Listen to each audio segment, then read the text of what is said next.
저희는 천사 같은 아기를 기다리고 있는데요. 아기가 오는 걸음이 느려 난임병원을 다니며 선생님이 주신 날짜에 부부 관계를 하고 있습니다. 문제는 설레고 행복해야 할 부부 관계가 아기를 만들기 위한 숙제처럼 느껴집니다. 저희 부부 이대로 괜찮을까요? 근데 이런 걱정하는 부부가 생각보다 굉장히 많습니다. 너무 많아요. 네. 안녕하세요. 네, 부부 관계가 네네. 숙제처럼 좀 느껴지신다고 하셨는데 좀 자세히 좀 들어볼 수 있을까요? 저희가 이제 난임병원 다니면 자연임신 말고도 시술을 할 수 있고 막 이런데 검사를 받아보니까 저랑 남편 둘 다 문제가 없다고 하셔가지고 네네. 자연임신을 그래도 추천을 하시더라고요. 그래서 자연임신을 시도해보려고 계속 하고 있어요. 네. 지금 7번째 정도 시도를 했거든요. 네네. 근데 아직까지 소식은 없고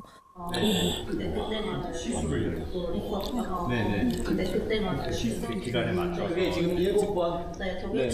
네, 정해준 날짜를 주시는데 그 지정일에 해야 되는 거거든요. 그걸 약간 숙제 날이라고 부르거든요.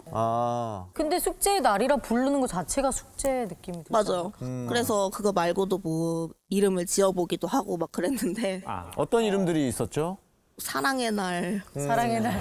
합체 날 막 이런 거.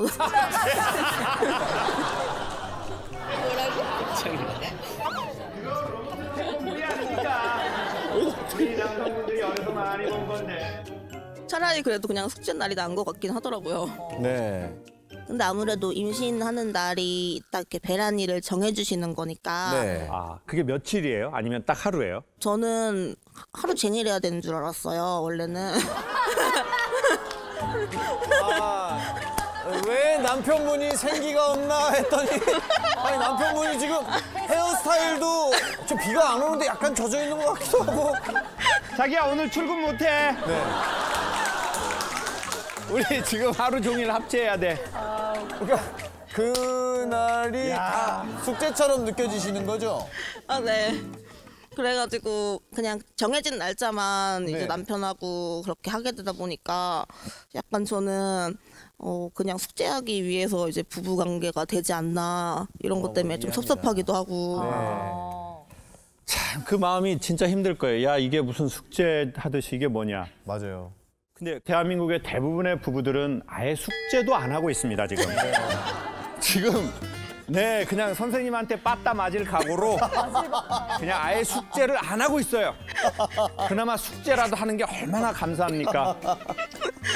아니 근데 부부 관계가 숙제처럼 느껴지지 않을 노력 같은 건 안 해봤어요. 그럼 뭐 분위기를 잡는다든지. 저는 그래도 막 침대에다가 막 장미 같은 것도 좀 장미 같은 깔아보고 거. 장미 같은 거를. 분위기도 좀 해보고 그러면은 남편은 반응도 좀 뜨뜻미지근한 것 같고 오히려 그 반감하는 것 같기도 하고 약간 저만 그 아기 가지려고 노력하는 것 같고 힘들죠. 그러니까 난임센터를 일단 갔다는 것 자체가 굉장히 무서우실 거고. 서러운 게 좀 있는 거지. 여자니까. 근데 만약에 아내분은 그럴 수 있을 것 같아요. 우리가 부부관계를 하는데 네. 좀 남편이 나를 여자로서 막 매력 있어 해서 그 느낌을 여자는 알잖아요. 알죠. 근데 이제 그게 아니면 이 내밀한 관계를 갖는 게 여성의 마음에서 되게 좀 그런데. 창피하고 서운하고. 그래서 약간 숙제라는 감정을 자꾸 받는 것 같아요. 오케이. 남편은 약간 애기 안 생기면은 그냥 우리 둘이 살면 되지 뭐 이렇게 말하는 게 저 생각을 해서 말은 하는 거더라고요. 네, 맞아요. 너무 힘들어하니까 이제 네, 그냥 맞아요. 정 안 생기면 우리 둘이 살자 이렇게 말을 한 거였는데 어떻게 나 이렇게 열심히 준비하고 있는데 그렇게 말을 하지? 막 이런 생각도 들고. 근데 서운해, 진짜. 남편이 원래 그 연애할 때는 안 그랬는데 네. 결혼하고 나서 그런지 결혼하고 나서 원래 안 그러지 않나요 원래 근데? 예? 결혼하고 나서는 숙제날 말고는 아예 저는 할 말이 없습니다. 근데 그 성욕이 좀 그러니까 좀 서운하다. 저희가 직접 당사자에게 여쭤보면 답이 뭐 답안지가 옆에 있는데요, 뭐. 그렇죠, 그렇죠. 우리 남편분도 아내분께서 이런 스트레스라든지 임신 준비를 하면서 마음도 좀 여려지고 이런 거 좀 알고 계셨습니까? 뭐 근데 그러기엔 지금 기간이 아직 짧으니까. 그렇게 길게 그러지 않았다고 생각을 하고 있고 뭐 좀 여유를 가졌으면 하는 바람이 항상 더 컸죠. 아, 그렇죠. 근데 그게 선생님 심리적으로 그렇습니까? 좀 어떻습니까? 그러니까 나는 자기야 내가 아이를 원하지 않는 게 아니야.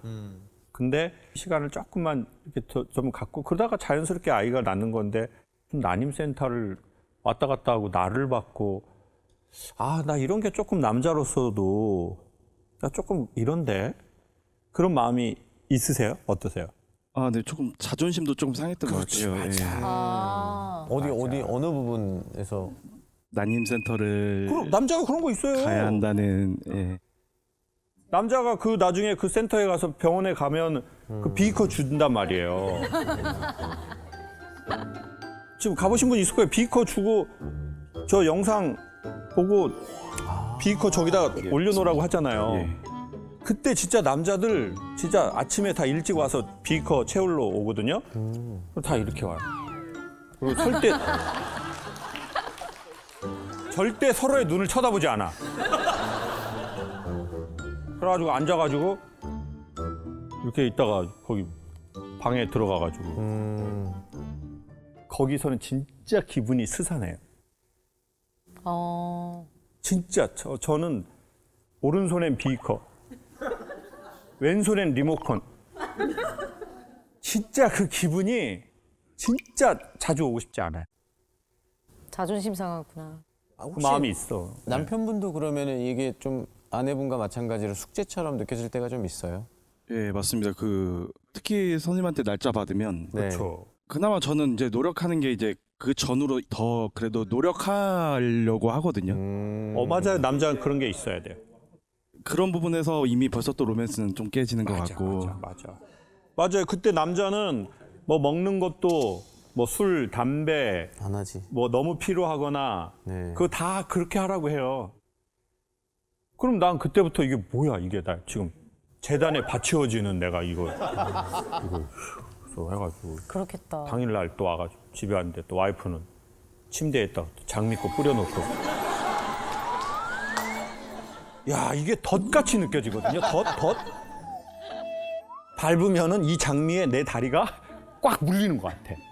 그러면 또 와이프는 자기야 왜 그래? 나만 가지고 싶어 하는 거야? 나 이렇게 하면 되게 자존심 상해.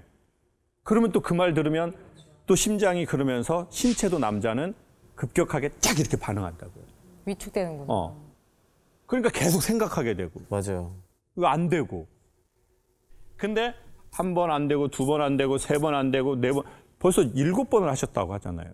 그러면 그 기간 동안 아내분도 힘들지만 남편도 계속 이게 떨어진다고요. 맞지. 정신적인 데미지가.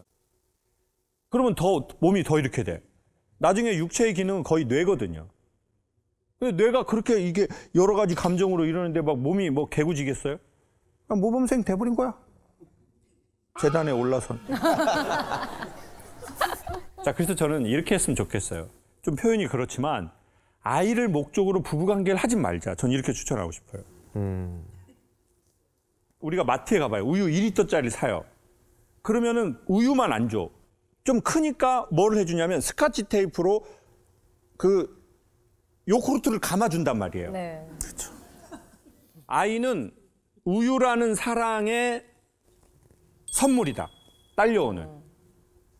그러니까 지금은 두 사람과의 정서의 관계, 육체의 관계, 그것에 대해서 우리가 조금 더 여유를 갖고 이렇게 하다 보면 자연스럽게 부부관계 횟수가 늘 수도 있고 그러다 보면서 아이가 선물로 오고 안 온다면 그때는 그러면 병원에 가서 또 우리가 시술 도움을 받으면 되거든요. 그렇게 가면 어떠냐. 근데 오늘 너무 좋은 계기예요. 왜 서로 우리가 얘기했으니까. 응?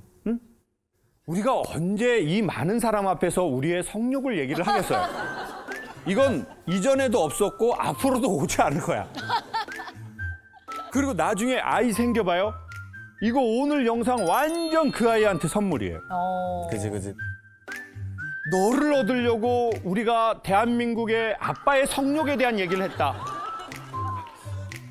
너를 만나려고 엄마 아빠가 온 천하에 아버지의 성욕에 대한 얘기를 함께 했다. 저희는 오늘 결혼 2주년을 맞은 신혼부부입니다. 저희는 아이가 아직 없는데요. 문제는 남편이 나이가 많다 보니 전 하루라도 빨리 아이를 갖고 싶은데 남편은 아직 준비가 안 됐는지 어쩌다가 임신 얘기만 나와도 회피하려 합니다. 오? 김창욱 선생님, 우리 남편 아빠 준비 좀 시켜주세요. 혹시 어디 계십니까? 이 사연의 주인공분? 아, 반갑습니다. 아니, 남편분이 아직 마음의 준비가 안 됐다고 하셨는데 혹시 아내분께서 임신을 좀 서두르시려고 하는 이유가 있을까요? 저희가 나이 차이가 안 그렇게 보이는데 네. 16살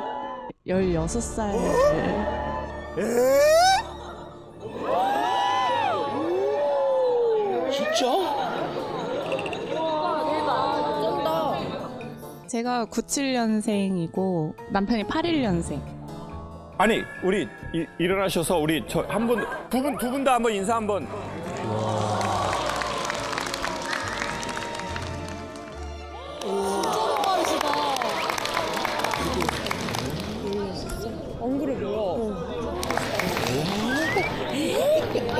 보통 이제 근데 남편분이 먼저 좀 그렇죠. 원하셔갖고 이런 케이스는 네. 남편분이 서두르는 경우가 좀 있었죠. 그렇죠. 그럴 줄 알았는데 아직 생각이 없으신 것 같고. 네. 보통 이렇게 결혼하고 나면 아이를 어떻게 가질지 그런 얘기들을 나누잖아요. 나누죠. 그래서 이제 유튜브 같은데 요즘 영상 보면 막 출산하는 영상들 뭐 꿀팁들 이런 걸 많이 알려주시잖아요. 그래서 제가 자연분만은 이렇고 뭐 제왕절개는 이렇고 그 얘기를 했는데 그냥 대뜸 그런 영상을 보지 말아라. 우울증까지도 뭐 온 분들도 있다고 하더라. 그러는 거예요. 얘기를 나누다 보니까 그래서 그걸로 다투다 보니까 갑자기 그러는 거예요. 너가 계속 그렇게 얘기하면 내가 애가 갖기 싫어진다고 딱 이렇게 해버리는 거예요. 오? 이건 제가 봤을 때 남편분의 이 생각에 뭔가 다른 이유가 있어서 그렇게 얘기한 것 같기도 해요. 맞아. 그냥 싫다가 아니야. 다른 게 있어. 혹시 남편분이 아이를 싫어하세요? 그러지는 않아요. 아이를 너무 그래요? 좋아하고 저희가 조카가 있는데 조카들 진짜 너무 예뻐하고 뭔가 있네.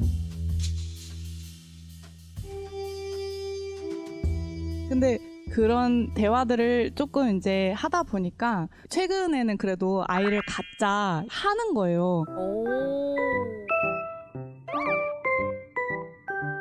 근데 말만 그렇게 하고 아니 말만 하고 지금 퍼포먼스가 없잖아 우리가. 뭘 둬야 갖든지 말든지 하는데 뭘 둬야 갖든지 말든지 하는데 뭘 줘야? 뭘 줘? 뭘 줘? 뭘 줘야지. 제가 혼자서 가질 수 있는 거 아니잖아요. 근데 말은 자꾸 이제 우리가 아이를 갖자. 그래서 그럼 오늘은 줘라. 뭐라도 좀 줘라 오빠. 택배로라도 좀 줘라. 그래서 이제 피임이 너무 철저해서 좀 유쾌하게 소화하기 위해서 이제 제가 신랑한테 그랬거든요. 다 보내줬어요.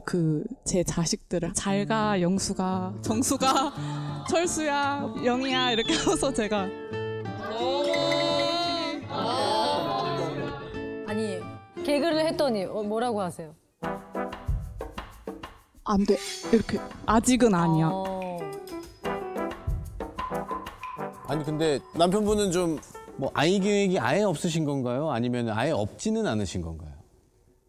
가지고는 있어요. 가지고는 있어요. 예. 근데 이제 이게 제 개인적인 이유 때문에도 있고요. 이게 다른 분들이 들으시면은 그냥 별거 아닐 거라고 생각하실 수도 있는데 제가 그것 때문에 좀 많이 좀 고민을 하고 있어요, 지금도. 그게 뭔지 혹시 살짝 좀 들어볼 수 있을까요? 어떤 문제 때문인지.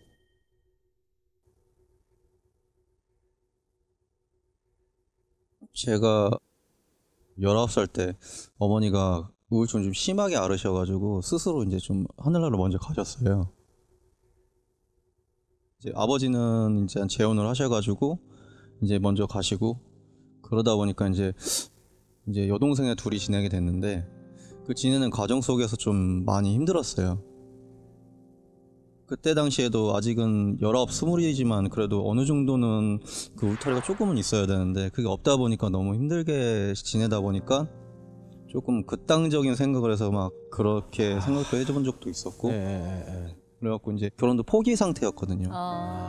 저한테는 제 배우자가 저한테 되게 가분한 친구예요. 그래갖고 이제 결혼할 때 당시만 해도 애를 빨리 갖고 싶었어요, 아이를. 근데 이제 어찌됐든 배우자가 나이 차가 많이 나기 때문에 저보다 더 오래 살 거잖아요. 그렇죠. 어떻게든. 훨씬. 예. 근데 이제 만약에 자녀를 낳고 시간 지나면 이제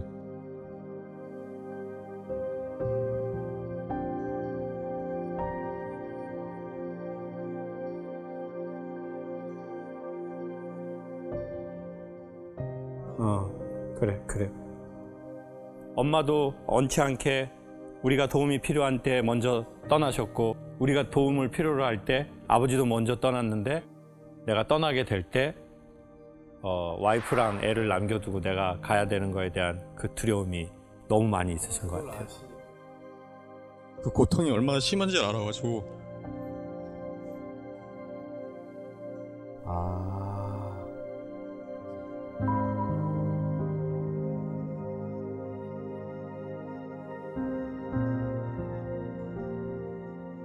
저는 이런 생각이 들어요. 내가 얼추 유추는 하지만 우리가 또 그런 얘기를 아무리 부부라도 너무 조심스럽잖아요. 왜 자꾸 이렇게 아이를 자꾸 뒤로 미루고 있어. 오빠가 나이가 있는데 이렇게 하기가. 그러니 그 예의와 사랑 때문에 더 얘기 안 하시게 되고 그러다 보니까 그걸 아예 이렇게 탁 터놓고 서로 얘기하기가 좀 그런 기회가 안 생기는 것 같아요. 근데 내 가족으로서의 그게 남편분한테는 되게 좋은 게 있거든요. 그리고 아내분은 그걸 잘 알 거예요. 근데 그럼 우리는 뭐가 불안하냐?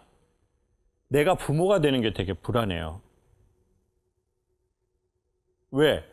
우리가 어렸을 적 우리 부모님으로부터 본 부모의 상이 있을 거예요. 근데 남편이 착할수록 더 눌려요. 그러면 이제 예를 들어 어머니가 마음이 많이 아프시다 돌아가셨다면 그 집안의 기압과 기운과 이 날씨를 얼마나 받았겠어요, 그 아이가. 그 착한 아이가. 근데 내가 부모가 된다고? 갑자기 한날에? 나는 부모에 대한 좋은 상을 상대적으로 내가 없는데. 그래서 이 얘기를 꼭 같이 하고 싶어요. 어떤 외국 남자분이 뭐 수상을 했나 봐요. 본인이 39살에 수상을 했대요. 그러면서 이분이 막 영어로 막 이렇게 얘기를 하는데 너무 눈물 날 만큼 뭉클한 문구가 있는 거예요. 차 앞유리가 우리 백미러보다 큰 이유는 우리가 살아올 날을 돌아봐야 되는 것보다 앞으로 우리의 살아갈 날이 이렇게 크기 때문이다. 자동차의 앞유리가 크지 누가 백미러가 크냐. 그것은 우리의 살아갈 날이 살아온 날보다 이만큼 크기 때문에 우리는 삶을 살아나가야 한다. 아버지가 우리를 의도치 않게 떠나신 거, 어머니가 우리를 의도치 않게 떠나신 거는 우리의 백미러거든요. 근데 이 백미러가 지금 남편분한테는 너무 커요. 그래서 삶을 우리의 앞을 살아갈 수 없는 거거든요. 과거는 보되 이만한 유리로 봐라. 그리고 우리가 살아가야 할 것은 이 자동차 앞에 큰 유리다.